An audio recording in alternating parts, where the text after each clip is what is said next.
Sierra as well, because it was a Giant decision for Russ to decide to be cooking in a new kitchen this season. Only question is, do the Giants have the right ingredients for a playoff reservation?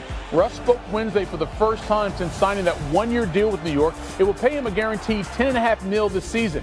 And after playing the first 10 years of his career in Seattle, the Giants will be Russ's fourth team in the last 5 years.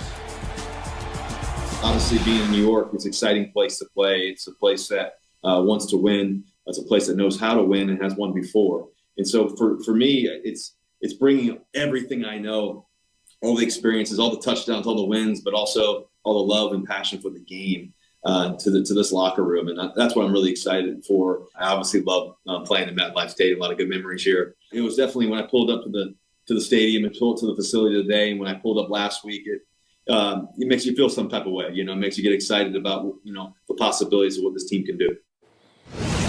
Maybe all the jumping around as of late, you kind of forgot the things that Russ has done in his career. Let's go back. Super Bowl 48 at MetLife Stadium. Seahawks taking on the Broncos. His second NFL season.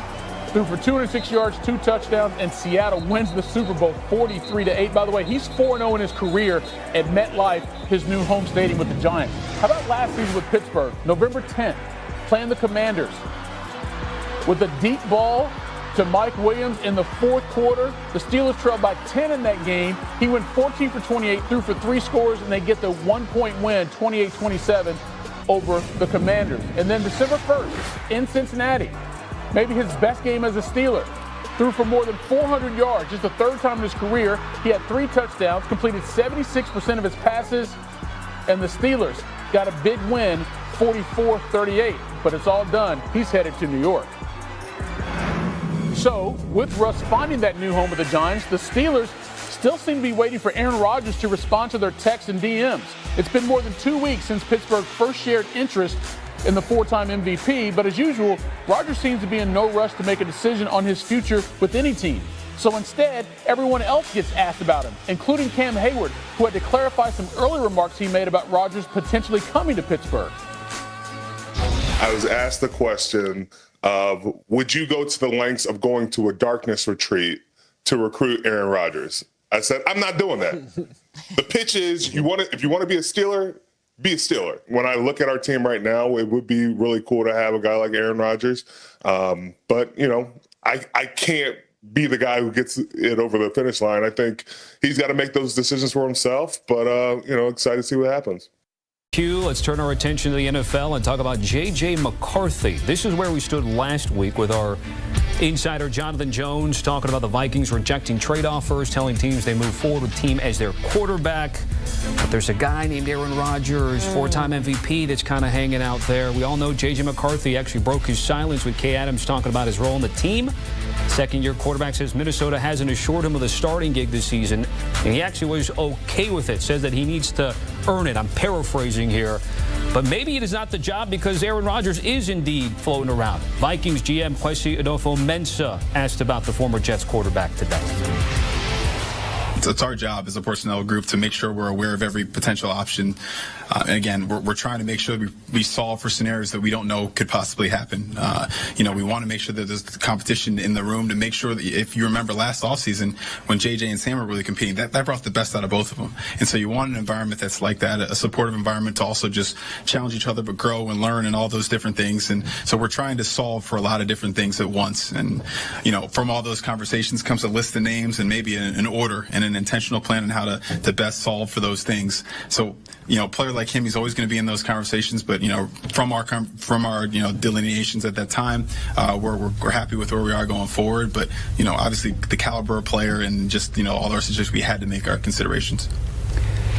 It's a good thing we have a GM with us on our roster sitting on our set. Rand Carthon joining us, Mike Renner as well. So, Rand, I need you to kind of translate that for me because obviously Kwesi was kind of talking about due diligence. What did you make of his comments? And is this kind of what the teams do when they have situations like this? Yeah, well, I'll just say you didn't take J.J. McCarthy at 10 overall to just have him sit for multiple years. Obviously, last year was different. The injury came into play, but now he's healthy.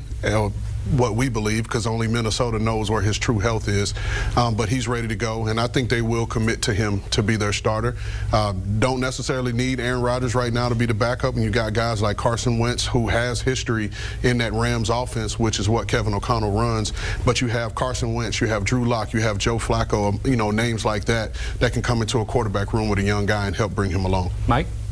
Yeah, I think if I'm Questy and I'm looking at this situation, to Aaron Rodgers, I say, if you wanted to just like chase a ring and sign for, vet min, real low money, sure, we'll bring you on the fold. We'll let you compete with J.J. McCarthy. But if you want your fair market value, it's like we drafted the quarterback so we didn't have to pay quarterbacks, right? Like we drafted the quarterback so that we could get that cheap rookie deal and try to shoot for the moon and win a Super Bowl here. And my buddy Matthew Collar of Purple Insider, one of the Vikings insiders, said he was outplaying Sam Darnold last year during training camp. And now obviously the injury throws a wrench into his development and whatnot. But J.J. McCarthy, again, you draft him 10th overall for a reason. I firmly believe they're going to roll with him this season. Shout out to J.J., by the way. In that interview, I feel like that could have gone sideways in a hurry, but he was very poised in saying, look, I got to earn this job. So shout out to him there. I do, Rand, want to continue the conversation when it comes to Aaron Rodgers, because we now, we know that he's also been linked to a potential move to the Steelers. They have the 21st pick this year. They've got Mason Rudolph and Skylar Thompson, a guy we know very well down here in South Florida. When it comes to Aaron Rodgers from the front office perspective, what's the hesitation? Because you know what you get with him on the field. You know for the most part what you get with him off the field there.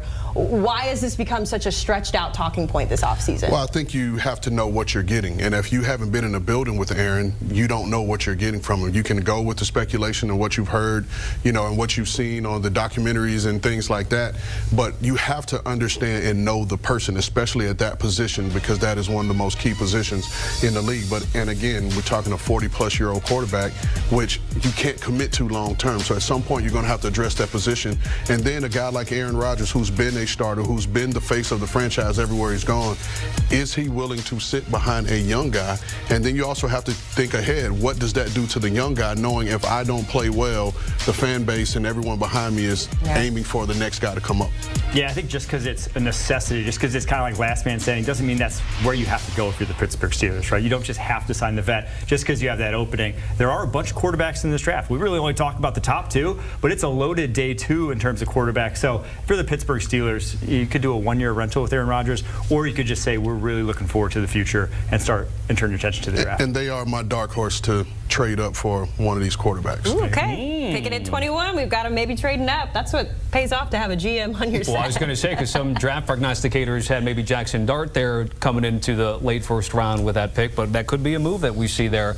Speaking of moves, Shedeur Sanders has been interesting because early in the draft process, Mike, he was linked to Vegas at 6 and then make the Geno Smith move, and all of a sudden he's slotted to 3. And yet Joe Shea and company start making moves where they have not one, but 2 veteran quarterbacks in Jameis Winston and Russell Wilson, and yet there's talk of that